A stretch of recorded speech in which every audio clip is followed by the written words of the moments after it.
Welcome to the Logan Fields Podcast. Today, I'm talking to Jason Aron, documentarian, director, producer, filmographer, and one of the co-founders of Youngry. Thanks for being here, man. It's my pleasure. I don't know if we're about to debate something or this set's looking pretty incredible. Thank you, man. Do you know what I want to get into? Oh my God. Here we go. I heard that you are obsessed with your Delta status. It's true. And I heard that one time you literally got on a plane to Singapore just to keep your mile status. So first of all, whoever's giving you your research homework, I'm scared. And these things, these are both very accurate. And it's funny you're asking me this today because literally 4 hours ago, I actually took my Delta status and status matched it to United. So now I'm Diamond on Delta and Premier 1K on United. And I haven't even gotten on a United plane in like 2 years. Nice. Yeah. The fun things you can do with status. No, it is true. So Delta used to use a combination of miles flown and dollars spent to basically come up with what your status is for the next year. Yeah. And I was short towards the end of the year. This happens to a lot of people. Now, you could buy the rest of what you need. So like, let's say you need $3,500. You can just buy like a first class ticket to LA and do it in like a couple hours. Yeah. But that's not fun. And who wants to spend that kind of money? So they have tricks. If you fly on partner airlines, they calculate the dollars you spent and the miles you fly differently. It's basically a percentage of actually how far you fly. So if you fly to Singapore, by the way, not directly to Singapore, the routing, which I will never forget, I went to White Plains Airport, which is like sort of near where I live. Let's call it like an hour. Flew White Plains, Detroit, Tokyo, Singapore, and back. Oh, wow. Left on a Monday, came back on a Wednesday. No. It took 65 hours. And the only like break that I got, because really those flights, they weren't like the tightest connections, but nothing was more than like an hour. Yeah. When I got to Singapore has an in-airport hotel that I booked. You could book it hourly. So I booked it for like 5 hours. Like just took my shoes off, laid down, woke up 4 hours later and got back on the plane. So I didn't even have to clear customs in Singapore. I was still inside the secure area of the airport. I did it, got my diamond status. But I've done that. That's not the only time I've done that. I've flown to I've done that to Hawaii once. Which is insane. It's like if you're going to Hawaii, why not just stay? But it always you don't do the math in your head till the end of the year, and then you look at your calendar and you're like, I only have like 3 days, so what am I supposed to do? So I did Hawaii. I did Mexico City, which you'd think is not far, but again, I did this crazy routing where we started on the East Coast and then like went like around the U.S. coming on the way back. Yeah, that's awesome. I think I've had to do it 3 times. Nice. To keep my diamond status. Do you know what? I want to talk about some of the amazing perks you get at that status. First, one of the things I like to do, I like to drink and have some food with my friends here. Are you gonna so get I drunk? actually have the App Guys Chef Manjo here. Wow, He's what is going on here? How's it going, guys? I am Chef Manjo. I am the App Guy Chef. I'll be serving you guys today. Jason, you seem like a tequila guy, am I right? You guys really do your homework. Let's go! Well, we made you a tequila sunrise. Thank you very much. Here you go, Oh. Mr. Logan. Thanks, man. Here you go. Logan, these cups are gigantic. Yeah, well, Good luck. So this conversation is going to open up a little bit in the next you got hour. to show. Oh, that's good, man. Is Thank you. there Cheers. anything That's good. that you guys would like to eat? Are you hungry for anything specific? Are you a sushi guy? Of course I'm a sushi guy. How about, let's see, a salmon sashimi? I mean, Nice. you're speaking to my heart. Let's do it. I'll be right back. All Thank right? you, man. Of course. Where'd you get this guy? Watch how he does this too. Watch how he Where does did you it. get this guy? Unreal. This is good, isn't it? Yeah, he did not disappoint. Mhm. I mean with the orange and the cherry, this is. Yeah, this is how you get away with drinking during work. I mean, People don't know it's 7 a.m. right now. sushi I'm and just alcohol. Can I come on the podcast next week? Okay, let's talk about the ultimate perks of this status. So, what's interesting is I do have diamond status, which is Delta's highest published status. Okay. They use gold, silver, all the fun things that you could buy your wife or girlfriend. So it goes silver, gold, platinum, and then diamond is their top status. Okay.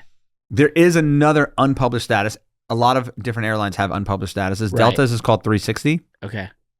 And you don't know how to get it. Now, United has, I believe it's called Globalist. Okay. I might be wrong. Tell me in the comments. I'm not really a United guy, but their status, although it's like above the top tier, people do know how to get it.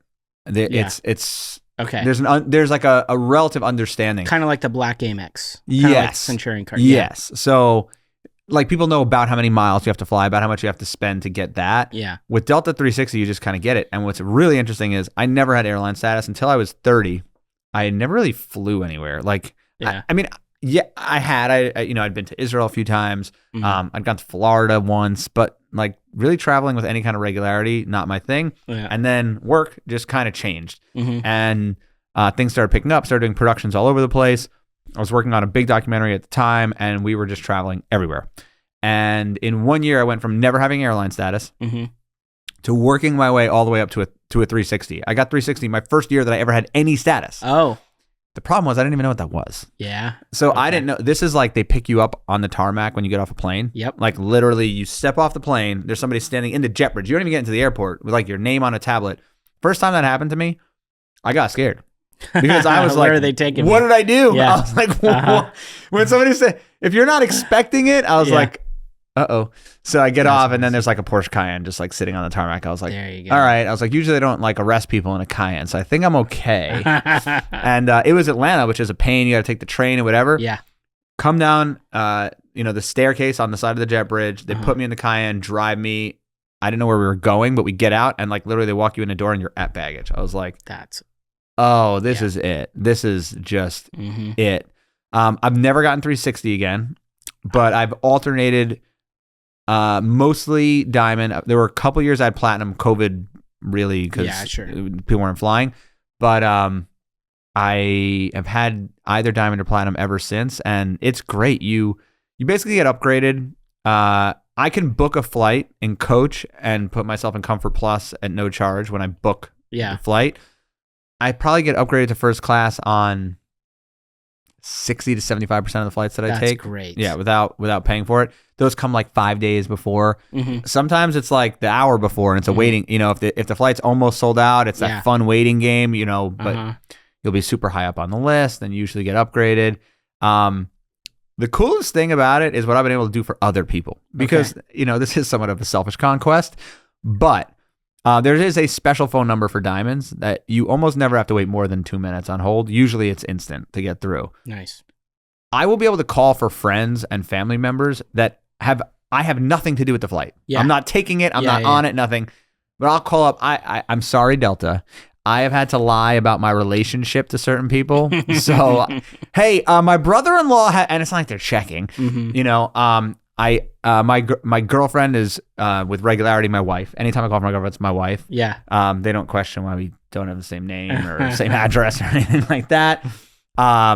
I called recently for my girlfriend's mom had a flight problem, and I just said my mother-in-law. Like they don't care. So anytime I call, it's my cousin, it's my brother-in-law. Yeah. It's the guy I grew up with, and I'll be able to get their flights changed. Nice. I'm sorry. My girlfriend's mom booked a flight to New York recently, and she accidentally booked the return flight in the same direction because she booked them separately. Oh, yeah. So she booked a flight from where she was coming from to New York and then booked the return flight also to New York. Oh, no. And it's the night before she was flying with my girlfriend. It was the night before, and they were going to check in, and she sees it like her ticket's wrong. Yeah. Now, if you're a regular passenger, you're so screwed. Yes. They're just going to, and she didn't ask me before. She bought a basic. Do not buy basic economy ever. If you need to make a change, they will make you throw it in the garbage, basically. So that is what she called, and that's what they told her to do. Like, oh, we're just gonna have to like void this ticket. You don't get any money back, and we'll get you another ticket, and then you have to pay the price that it is the day before a flight, which everybody knows is expensive. I called the Diamond Desk. Hi, you're not gonna believe my mother-in-law did. And in about 10 minutes, they're like, oh, it was an honest mistake. And mind you, her flight up to New York was not on Delta. Yeah. It was on another airline. So they were honoring this just for one-way ticket, and they just flip-flopped the flight and didn't charge us a penny. Damn. So it's stuff like that. And I could tell, I could finish this podcast out with stories just like that. Yeah. Well, do you know what's interesting is one of the things that makes me think of is maybe they should allow that kind of some network effect on purpose, because now I guarantee that the people you've done it for are like, oh man, Delta's so nice. Yeah. And, right? And the reality of it is, who do they want to please? The person flying twice a year or the people flying 50 times a year? Mm-hmm. So within my circles, and now everyone who watches your podcast, like everybody knows that Delta will do this for you if you can achieve, that. I hope they don't revoke my status. One of my goals is I want the black Amex card, the Centurion card one day. You just got to spend a lot of money. Yeah, I do, but they haven't reached out What's yet. the number? 125 or 150 at 100 like a month? I think that's the magic number. There. I guess I'm not quite at 150. So maybe I just need to up that. Yeah, just keep spending. I need to up that. Yeah, but I think you get. I don't know if it's diamond, but you get other statuses with it. Yeah.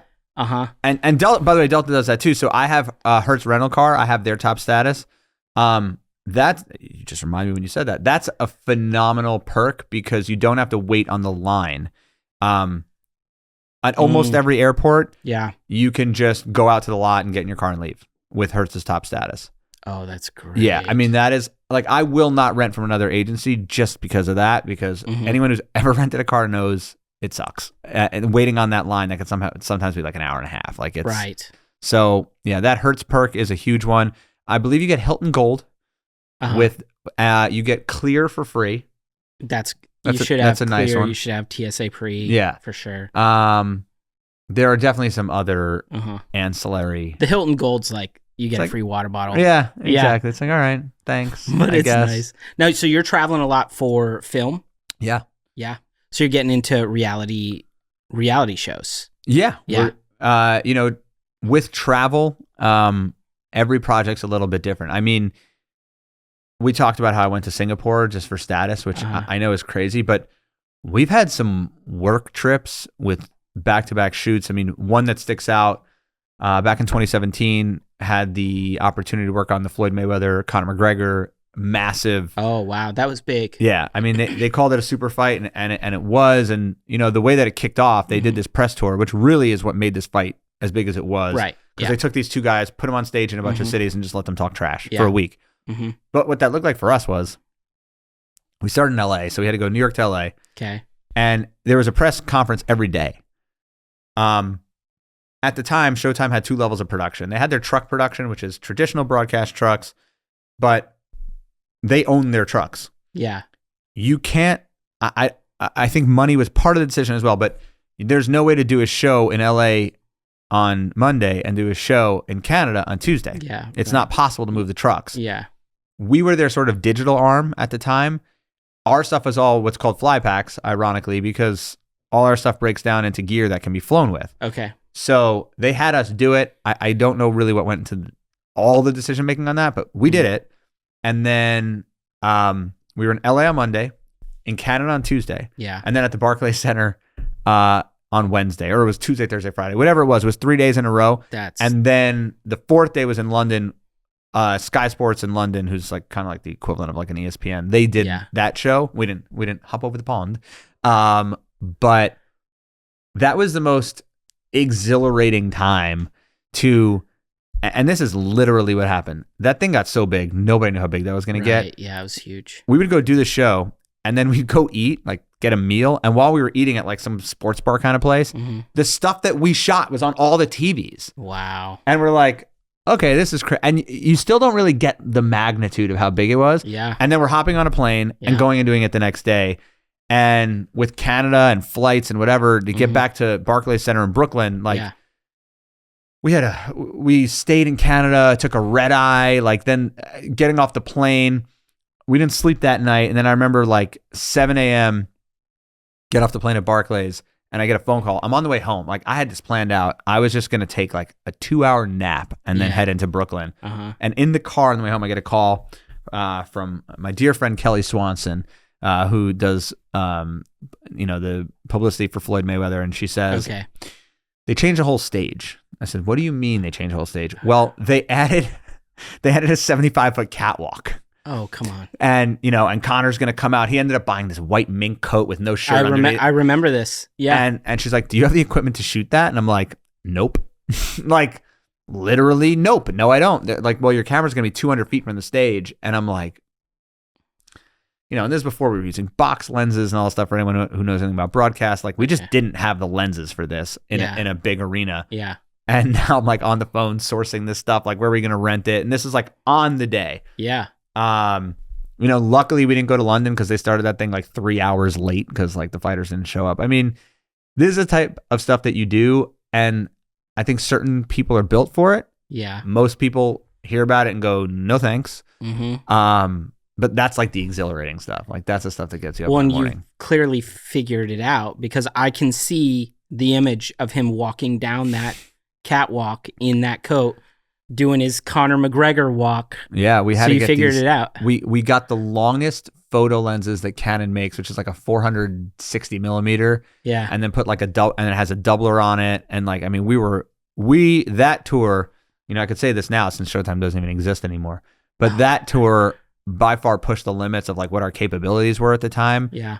It's funny because to do that show today, so I'm going to MetLife to do Jonas Brothers this weekend. Like, we're doing crazy stuff, cable cameras, but like we're so far. I mean, this is 2017; it's almost 10 years ago, and we're so far beyond that internally as an agency now. Mm-hmm. But then, I mean, we were clueless. When you're traveling like that too, you're traveling and you're working. What are you doing just to keep your energy going? You know what's funny? I mean, this is a great drink, but I've never had a cup of coffee in my entire life. No way. Not one. Why? I've never needed it. Oh my God. Maybe that's part of why I'm good at this. I don't know. I've never needed a cup of coffee. So you're not even doing tea or caffeine or anything? Are you doing nicotine or like? Never. People tell me like, oh, chocolate has caffeine in it. I'm like, okay, what? Like trace amounts of caffeine? Yeah. Like, what do we, the only thing, so usually I only drink water. Yeah. Especially like now I'm on like a very big health kick in 2025. I really only drink water. I used to, when I didn't only drink water, like the only thing I would drink would, let's say, be like an Arnold Palmer. So it was like lemonade and iced tea. So maybe there's a little bit of, but that was sort of the exception. Okay. I drank a lot of soda from like college until like 25, 26. Okay. And when you get into your mid 20s and you start like not digesting as fast as you used to, you're like, okay. And it's not like I was like getting big in any way, but it was just something noticeable. Like, how many calories am I consuming every day of soda? Sure. Soda's probably bad for you. And I just made a New Year's resolution that nobody's ever sticks to. And I was like, I will never drink another cup of soda ever again. And I've never drank another cup of soda ever again. So you don't have tricks. You're just like able to do it. Yeah. Yeah. I usually fall asleep driving on the way home. That's the only downside. What about your team though? Like, how are you helping them? It is a lot of coffee. I mean, it's, yeah. Okay. Production is like in the early 2000s, it was like coffee and cigarettes. That was the diet. And some things we probably shouldn't discuss on this show.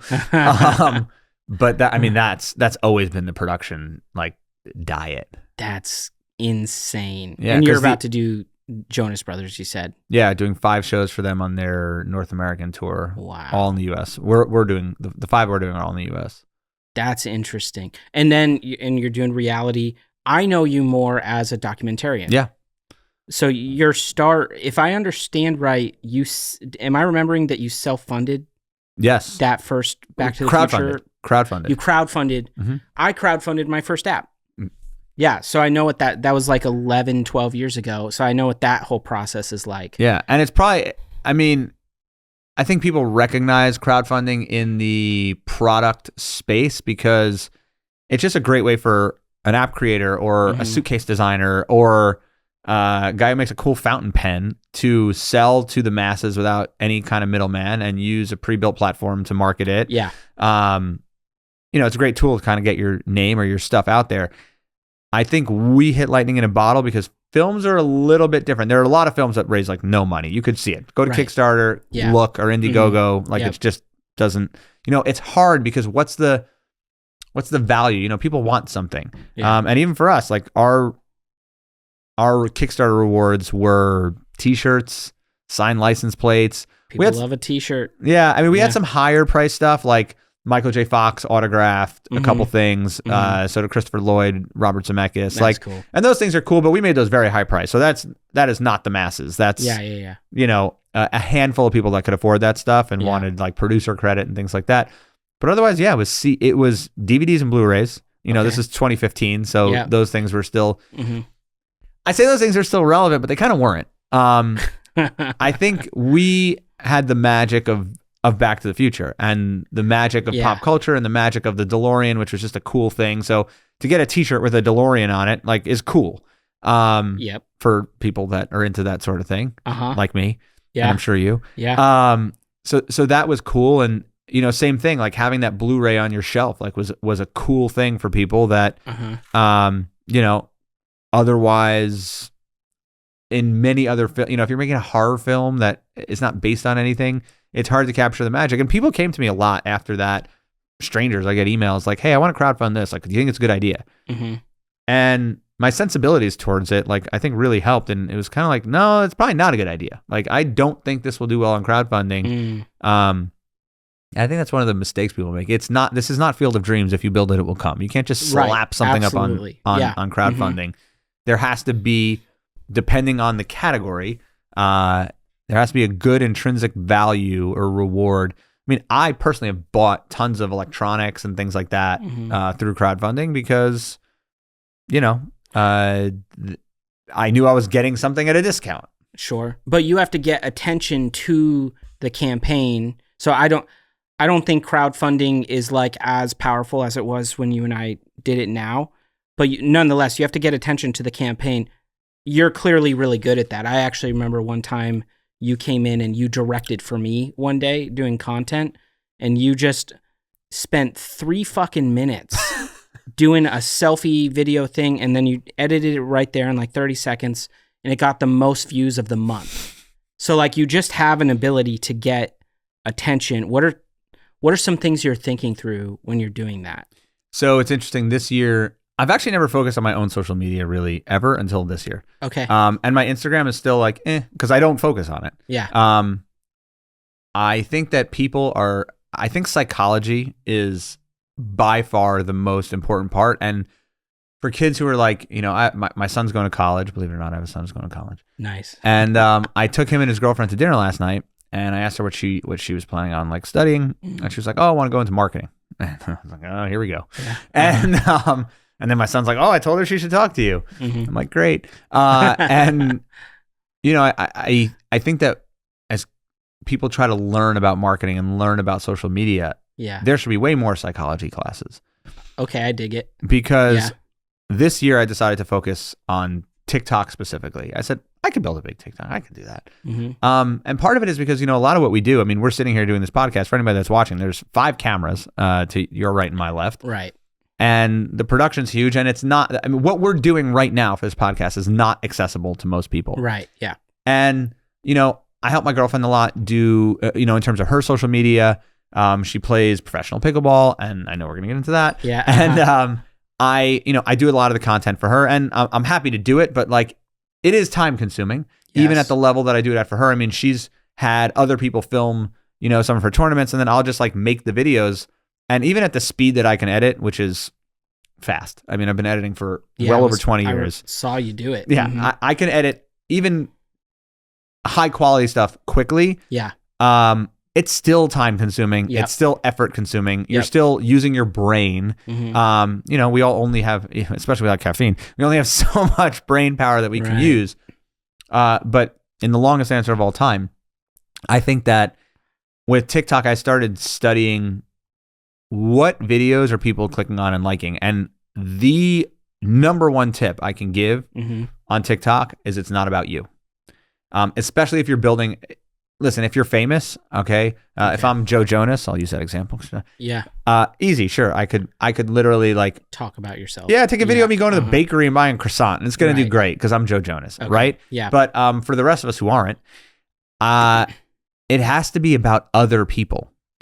And there are other tricks in terms of timing, like what's the best length. You know, I had another friend, a social media influencer, and like she had come to me last year and said like, how come my TikToks don't do well?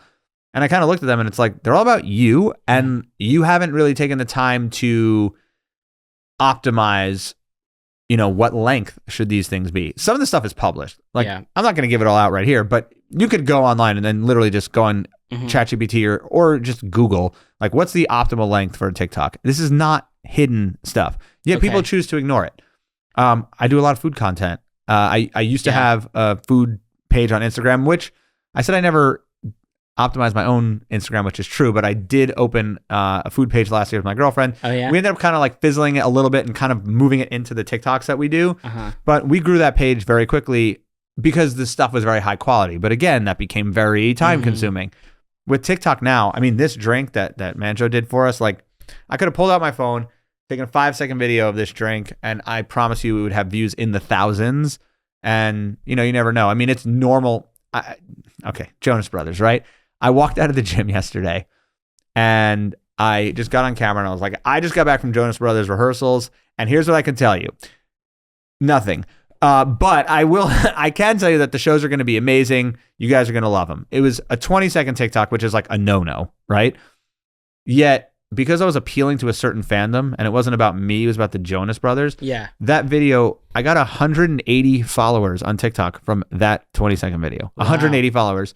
It has hundreds of comments of people talking about what shows they're going to, what they're excited for. It's not about me. I used something that I'm working on as a vessel to open up for other people to talk about what they want to do. And it had like 2,000 likes, and it's over 20,000 views. But 20,000 views, I get the day that they decided you need a real ID in the airport, which is a couple months ago. Yeah, right. I got 13 million views on a TikTok because I was in the airport. Wow. That day. I didn't know this was happening. And then I see the thing, and what I saw was a bunch of news reporters with like the big cameras, and they were doing news reports like on at the concourse of the airport. And I was like, what's going on? I found out what it was, and I just made a 5-second TikTok just panning from one news reporter to the next to the next. That was the TikTok. And I wrote a little like on-screen text, 13 million views. Wow.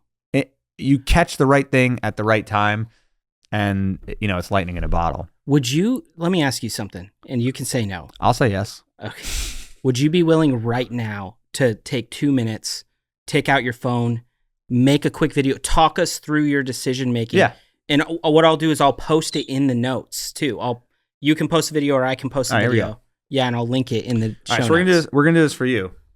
Now, what do people like? All right, so people love. Actually, you know what? Here, I could just be in it. Here, Jake, Julian, you can do this. All right. People love production stuff. People love cameras. This is the coolest thing. So just go to that side. So this is Jake, my producer. Welcome to the show, Jake. All right. Just pan from left to right, and the two of us are just going to talk while you do it. Make sure it's at least like 7 seconds, and I'm going to end up cutting it down to 5. Okay. So we're just talking about whatever, and he's going to pan from left to right. And there is going to be one little piece of special sauce on this. All right. Okay. So we have this video. Here we go. Are we posting this on your TikTok? Whatever you think's best. Yeah. All right. My TikTok, my Instagram, whatever. So here, I'll airdrop this to you now. This is going to be great. All right. There he is. iPhone 13. Logan. What are we doing? This is a 16 Pro Max. Oh, you never changed the name of your phone? I guess I never changed the name. Dude, all right. Okay. So open TikTok. All right. All right. Now, again, this is where like all the psychology comes in, right? Yeah. So what we're going to do is, we're going to go to this video, select it. All right. The first thing is, I said I wasn't going to give away all the magic, but we are. All right. So 5 seconds, 5.1 seconds is like a pretty magical time on TikTok. Is it important that you're editing this in-app? No. Okay. Now, one thing, all right, so there's some stuff in the beginning and end of this video that like isn't great because we go like past the polls, so there's like kind of nothing going on. Okay. So when I cut it down, it's only 4.1 seconds. Now, that may happen in life a lot, and you're like, oh, damn, Jake, you want to reshoot it? No, we don't need Jake to reshoot it. I'm literally just going to slow this thing down. So now it's at 0.8. It's 5.1 seconds exactly. Good to go. Now, would this do well on its own? Probably not. Why? Because what am I even looking at? So trending audio, that works across every app. What is your audience like? There are a lot of business owners. Okay. Let's go with... Nope. Now, TikTok has like the popular stamp. Right. So I'm just clicking on popular stuff. That's the one. All right. Now, we have 2 of the 3 key elements down, but one of the big things on on TikTok is on-screen text. Why? Because when somebody gets to a video, how are you stopping them? So there's a lot of tricks in general on social media where you can literally just go, stop. You know, people say the word stop, and that works. Or like you'll take your phone and do it like this at the beginning of the video and it shakes and people are like, whoa. But on-screen text, if there's a decent chunk of on-screen text, then people are going to read it. If they're going to read it on a 5-second video, it probably takes them more than 5 seconds. Okay. And now their watch time is up. The repeats are up. So this is probably the one place where you do have to be a hair clever in terms of what you're writing. So POV, I finally got the chance to sit down with a famous movie director and find out what it takes to make a blockbuster film. All right. I'll bet you think it's easy, but you're gonna have to watch this episode when it drops. Wow. I see the psychology in there. Now, I tried a couple different things, right? Like, for example, asking people like, oh, you're going to have to like this. People aren't stupid. Right. If you just ask for a like, usually you're not going to get it. Yeah. Now, one thing that works really well, and I know there's a lot of business people who watch this, so this might not be as relevant, piss people off. Okay? Yeah. Now, there are some not offensive ways to piss people off. For example, I could take a TikTok of a slice of pizza at a meeting and say, this is the best pizza in New York. That will piss many people off. Or like take a bite of the crust first or something like that. Without being offensive. One of my second most watched TikTok ever is about 1.5 million views right now. I was in Vegas on a show.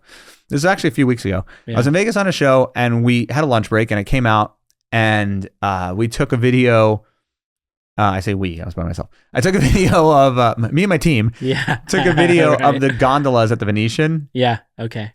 And I wrote, here's the stupidest way to waste your money in Las Vegas on a tourist attraction that's a copy of a tourist attraction from another city. Yeah. I thought I was being funny. The amount of hate that I got, I actually didn't even pin that TikTok because the comments were so bad. Yeah. I didn't delete it. But it's a little buried. But that is my second most watched TikTok. Wow. Because people were infuriated, like, leave these people alone. Let them spend people can't afford to go to Venice. Yeah. And I'm like, I was just saying that it's ironic that people spend money on a tourist attraction that's a copy of a tourist attraction. Yeah. But, sometimes people don't get my humor.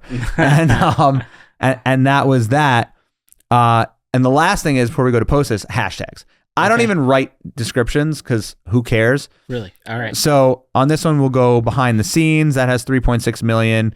We'll go podcast. We'll go production.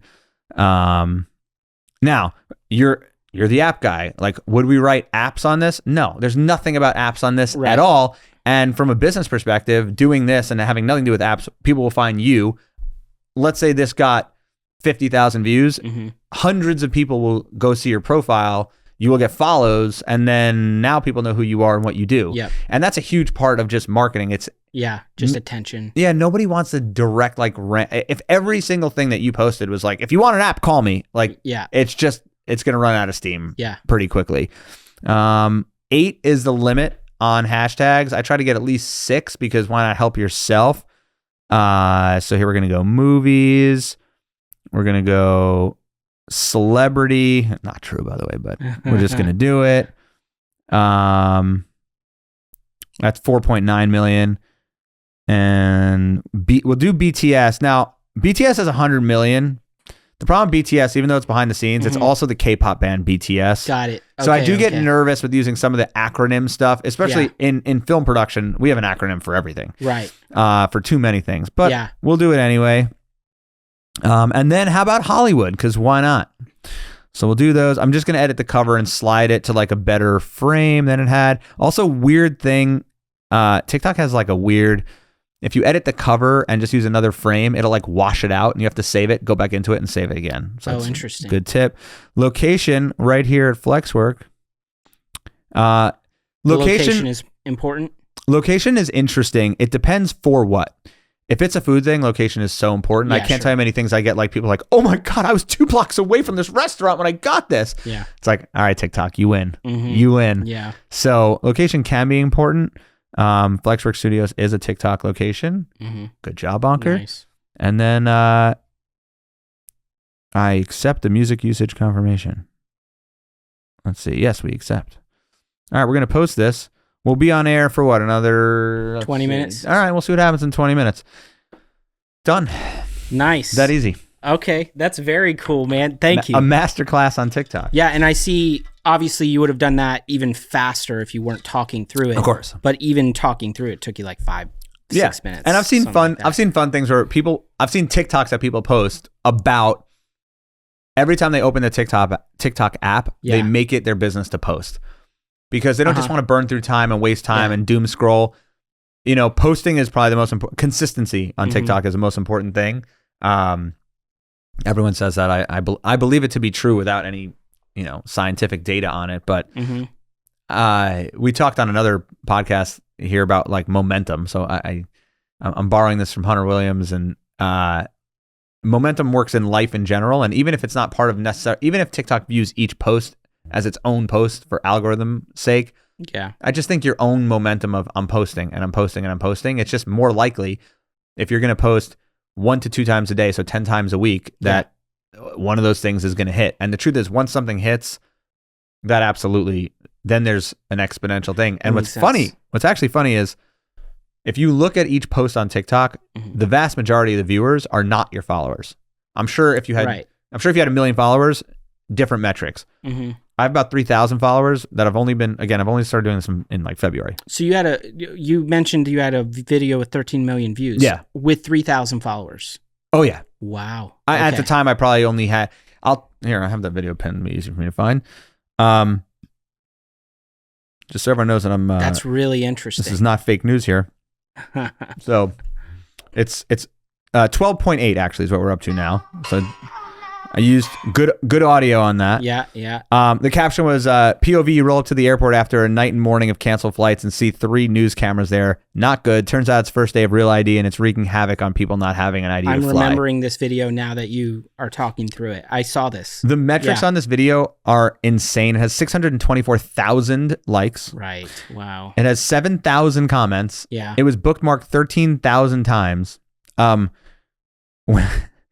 Like when you look at the total playtime, I can't even read the number. It's like 40,000 hours of people watching this 5-second TikTok. Man. I got 2,000 followers from this video. Damn. 2,063 followers from this video. Wow. So at the time, I had probably a shade under or shade over 1,000. But I mean, the metrics are there, right? The average watch time on this 5-second video was 11.3 seconds. So everybody rewatched it more than once. And 73% of people that watch this video watched the entire video. So That's they were crazy. They were watching the pan, they were reading the text on screen. And there was no negative. I mean, in the 7,000 comments, by the way, there's the other thing too. People get caught up on the hate. Yeah. There were 7,000 comments and this video has been viewed 12.8 million times. It is a fraction of the people that watch it that had anything to say, let alone whether it be positive or negative. Yeah. The comments were certainly negative, but they weren't negative against me. They were negative against the United States government, which I'll be that vessel. You know what I mean? And I do that a lot too. You know, I'll spend time in Florida, which is like a heavily conservative state. So you see things in Florida that are pretty easy to just film and piss people off. But like, I will never take a stance on it in general on TikTok. Yeah, sure. Even the thing at the Venetian with the gondola ride, like I didn't really take a stance. People thought I did. People thought I was saying something. Recognize something funny. That's right. it. And so, you know, I was in a supermarket in Florida, had this Trump stuff like all over the place. And, you know, people have something to say, but I just take the video, you know? I'm just a guy. Okay. So for business owners, well, I'll use myself as an example. And I'm sure you directed an entire day of my stuff. I sure did. It was a great time. Yeah, it was. I am constantly revisiting my approach. And I'm doing a lot of like informational stuff, business general stuff, all of that. Anyway, but let's talk about sorry, let me rewind. Let's talk about people that don't necessarily have all this. Like right now, like you said, there's like 5 cameras, there's 4 or 5 production staff all support, and then there's other people upstairs supporting this in a different way. So let's say you can't do that. You're a business that's doing $500,000 a year. So you can't spend $200,000 a year on your content. What do you think? How should they approach it? I think what's interesting, and there are certain intangibles. Unfortunately, at the end of the day, AI is coming out and it's going to take over the world, and there are all these things. Creativity is creativity. Yep, I dig it. And you can't replicate creativity. Yeah. It's unfortunate, but I can't turn the CEO of a company into somebody who has like good ideas for things that work on the internet. And there are plenty of people who have that own recognition about themselves, and there's some that don't, and those people are generally harder to work with, right? Yep. They don't want to take direction. They just, they think they have all the best ideas because, and just because you could sell $1 million worth of widgets doesn't mean that you're the best marketer. Maybe like it's just a good widget. Right. Yeah. And by the way, sales and marketing, although many times they're lumped together because, the marketing leads to sales in a simple equation. Yeah. They're not the same thing. Right. Doing sales and marketing. Yeah. And just because you're doing $1 million doesn't mean you can't be doing 10 million. Like maybe you're actually missing 9 million, right? I think one of the things that gets overlooked the most, and people come to me all the time, oh, I want to buy this camera, but it's expensive. It's like $500. Should I buy it? Now, $500 for an extraneous purchase for a lot of people is a lot of money. I understand that. None of the cameras we're using here cost $500, right? Everyone has one of these in their pocket. Yeah. And most people have spent way more than $500. I mean, these phones, when they come out, this is a $1,500 phone. Yeah, right. Yeah. The tools on here are quite good. We just made that TikTok with your phone. Yeah. In fact, TikTok as a platform is well known that the more produced it is, the worse the video is going to do. Yeah. People want TikTok to feel authentic, and the best way to do that is with your phone. Yeah. There are certainly exceptions to that, but that's kind of a general rule on TikTok. So we all have these tools. It's about being creative with them. Right. And can you up the production value? Sure. Our producer Jake, who we saw earlier, he's standing right now holding a gimbal. That gimbal costs, in $500, $600, $700, $800, whatever it is. They make a gimbal, same company, that you can put your phone in, that costs just over $100. Oh yeah. Yeah. Okay. Same company, DJI. I'm not gatekeeping. All right. They've come out with like 6 different iterations of it. It changes slightly from one version to the next, which also means, by the way, you could buy the last iteration for probably less than $100 or buy it used on eBay or whatever. So for under $100, you can have a gimbal for your phone. There are third-party companies that make them. Zion is a Chinese company that makes them. They're like a pretty decent, if you really want to spend a little bit of money. Yeah. But you could probably go on Alibaba and just type in phone gimbal and way less than $50, or the TikTok shop, by the way, another good place to get stuff. And now you not only have a pretty good camera, but you have a gimbal. So now you can do all these cool walking, smooth shots, like very cinematic. And from there, lighting. There are so many lights in the TikTok shop for under $10, but like, where the best light is? Fact, not fiction. It's the sun. Go outside. Sure, because it's hitting every angle. It's diffused, right? The sun is like super diffused, and you're gonna get your best light. Now, you don't want to shoot in direct sunlight, so the best light on the planet to shoot video in is on a cloudy day, because the clouds diffuse the sun. You still have this natural light, and it's not harsh. If you get hit directly in the face, it's harsh light. You don't want that. That's free. Yeah. So come with some stuff outside, or, obviously with phones, low light, they don't perform as well and they don't look as clean. But, there are ways around these things, and that's when the creativity comes in. And by the way, I talked about ChatGPT at the top of this answer. If you're not creative at all, go to ChatGPT. It's pretty creative. It'll get you pretty far down the road. By the way, are you hungry? Like, where's this food we were getting? I am hungry. Yes. We're having sushi. Did someone say hungry? I did You say said hungry? I did. Oh wow! I hope you're hungry. Yeah, look at that. Wow! You were busy. Oh yes. So what we have here is our salmon sushi, I love this. drizzled with my special sauce. Are we It's getting my this? version of Thank a you. spicy mayo. Thank Love you it. so much. There we go. And I hope you guys enjoy. Oh, I think Thank we're gonna. you, I think man. we're gonna enjoy. Thank you guys. It's my pleasure. Oh, does my tight have that? I just got it. Yeah. All right, so look, there's 10 things we didn't get to talk about. You're gonna have to talk for a while, I'm telling you right Well, now. but here's the thing. We're now moving to rapid fire questions. Oh boy! All right, now I'm gonna have to just shut up and really while talk. we eat. Now, first, let's take a bite together. Let's Yeah, try I this think out. Where we go? Which side are we going on here? We doing the sushi or the sashimi? I say we try the sushi first. Yeah. Okay. Yeah, let's do Okay. it. Cheers. Cheers. Mm-hmm. Mandro, are you busy on the weekends? Yeah, man. Wow. Mm-hmm. This is good. You put microgreens on here. I mean, I know. This Dude, sauce looks so really good. good too. Wouldn't it have been funny, though, if one of us didn't know how to use chopsticks? Oh, I probably would have. Yeah. Just, right.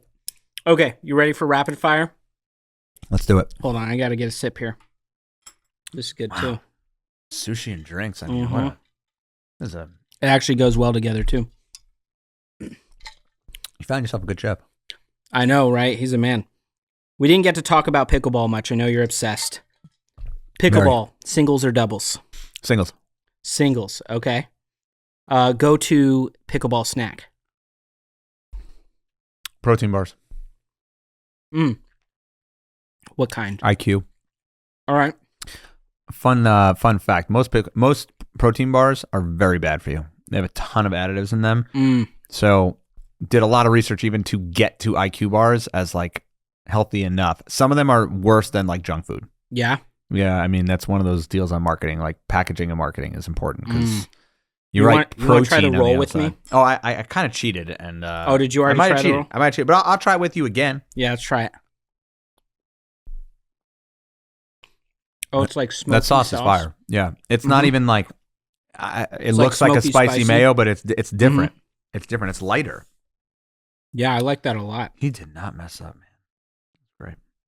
Best out airport lounge you've been to?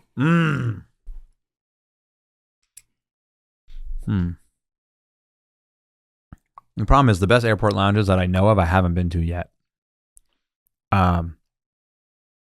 I know that the Delta One Lounge at JFK is phenomenal. Massages, food ordering, the whole deal.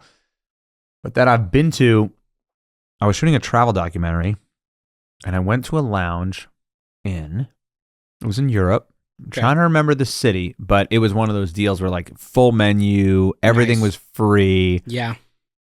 Was it Switzerland, Sweden, somewhere in that vicinity? But that was the best. Food is like the way to my heart. So yeah, Dude, and I tell you what, on this, Mancho could sell this sauce. I think so. I agree. Favorite travel app? Stupid, but it's a Delta app. All right, I dig it. I like living it. It's like it's an extension of my life. Most beautiful hotel you've stayed in? That's a great question.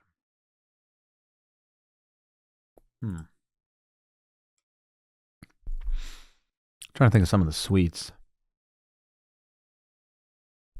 Oh my God! This hands down.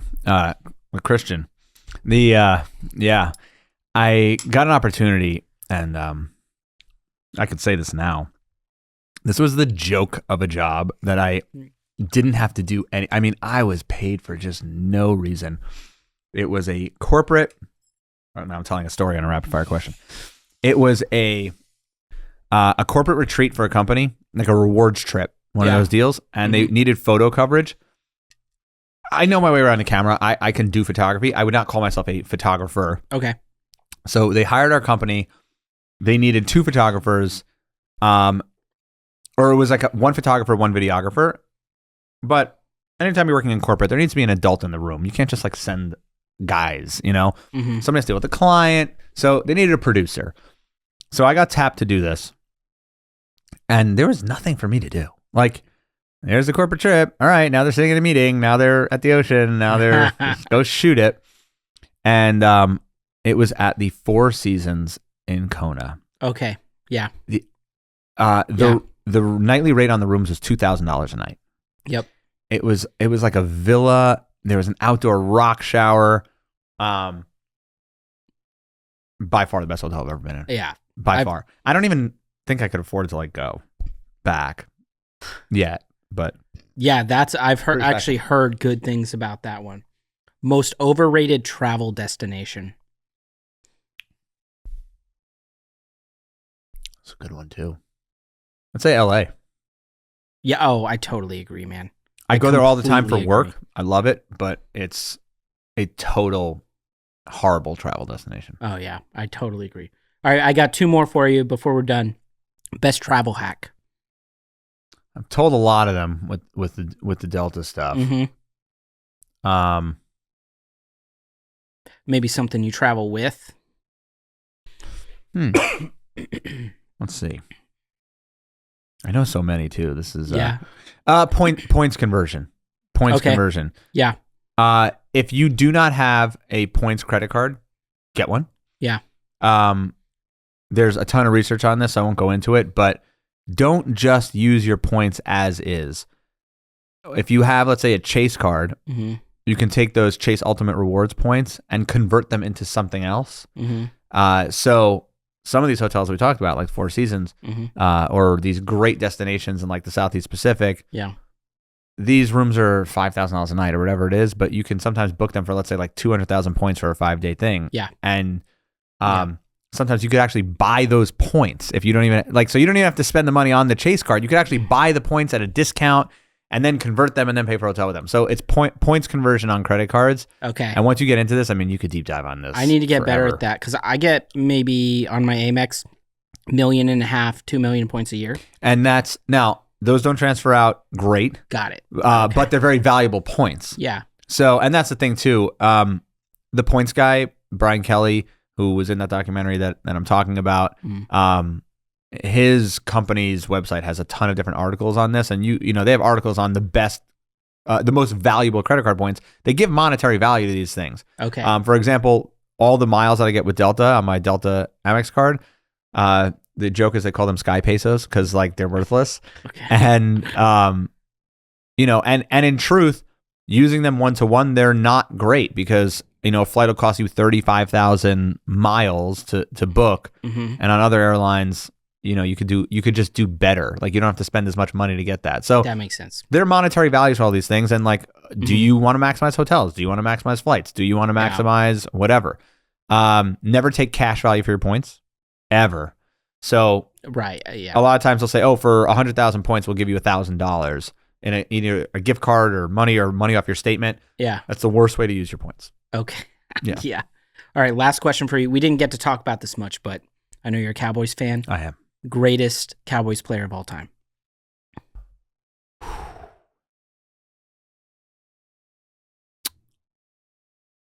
Probably Emmitt Smith. Emmitt Smith. I like think it. So I think the receivers, there's too many. There are a lot of good ones Yeah. that came throughout the years, but they're all so similar. And I don't know that anybody moved the needle as much as Emmitt Smith in the, you know, and sure, you could say, oh, he had a great offensive line, all that stuff. But for those, I mean, they haven't done anything since 96 when they won the Super Bowl. So if you look at that chunk of time and how they won, it was running the football. Nice. Yeah. Well, Jason, thanks so much for coming on the podcast. Where can people find you? On TikTok. Yeah. I'm Jason Aron everywhere.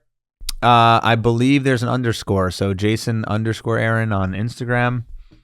Maybe on TikTok or a dad. Let's see. I don't even know. That's crazy. Yeah, I'm at Jason_Aron99 on TikTok. On Instagram, Jason_Aron. And, you know, just Google Jason Aron. It's important because there are actually 3 Jason Arons that all work in entertainment. Okay. One of them manages Halsey. I get emails from him all the time, which is very weird. And the other one's a comic book writer, and we all spell it the same way, 1A. Oh, that's funny. Yeah, it's Jason 1A Aron. All right. Thanks, man. Thanks for coming on. Thanks for feeding me, man. Thanks for feeding me and getting me drinks. You're the best. You got it. Let's do it again. All right. This has been the Logan Fields Podcast. I'll see you next time.